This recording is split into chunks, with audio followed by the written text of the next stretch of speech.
चित्र वर्णन। तो आइए देखते हैं बच्चों, चित्र वर्णन क्या है।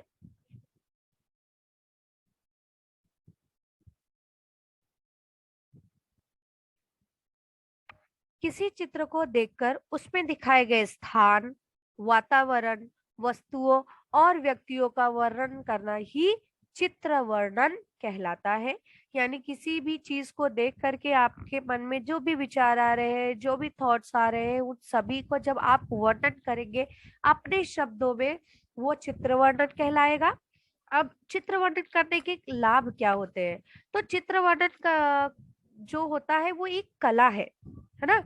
यह लेखन कला को विकसित करने का सबसे अच्छा साधन है। ये हमारी जो राइटिंग स्किल है उसको डेवलप करने का सबसे अच्छा साधन है। इससे चीजों को सूक्ष्मता से देखने और उनको समझने का गुण विकसित होता है।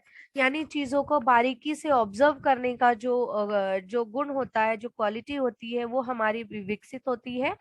घटनाओं को देखकर उन पर तुरंत अपनी प्रतिक्रिया देने की क्षमता भी चित्र वर्णन से विकसित होती है।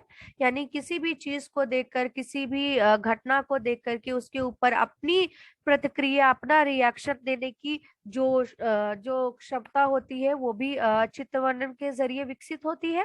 अब चित्र वर्णन किस तरह से किया जाना चाहिए, है ना।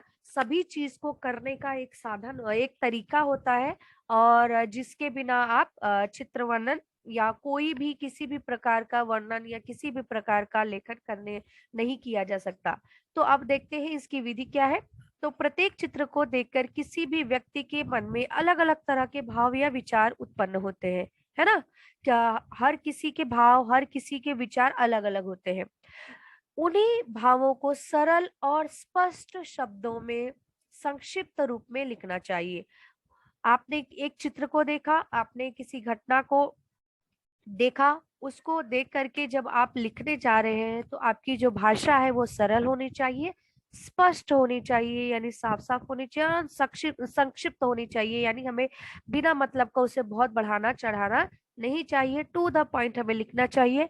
जो बातें चित्र में ना हो उन्हें अपनी कल्पना के सहारे नहीं लिखना चाहिए, है ना। जो चीज चित्र में दिया गया है आप सिर्फ उसे ही लिखेंगे। ऐसा नहीं है कि बच्चा गार्डन में खेल रहा है और उसके बाद आप जो है बच्चा खेल रहा है और आपने अपनी कल्पना से वहां पर लिख दिया कि वो जो है उसकी मम्मी खाना पका रही है। तो इस तरह की चीजें नहीं चलेंगी। जो चित्र में दिया गया है हमें उसे ही लिखना चाहिए। आइए अब एक चित्र को देखकर उसका वर्णन कर ले हम। यहाँ पर देखिए आपको चित्र दिखाई दे रहा है। अब उस चित्र को ध्यान से देखिए।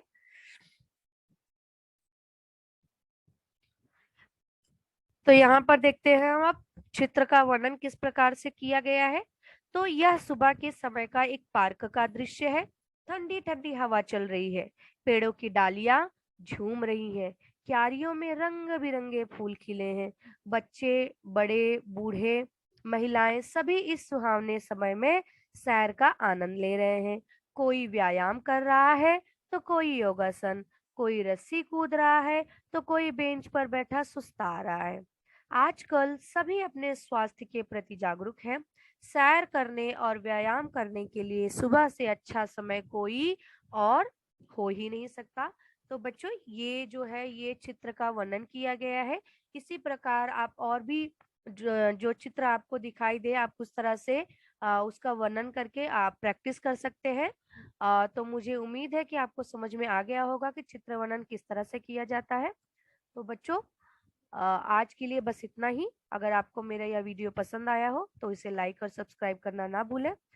अब अगली मुलाकात होगी हमारे अगले वीडियो में। तब तक के लिए धन्यवाद।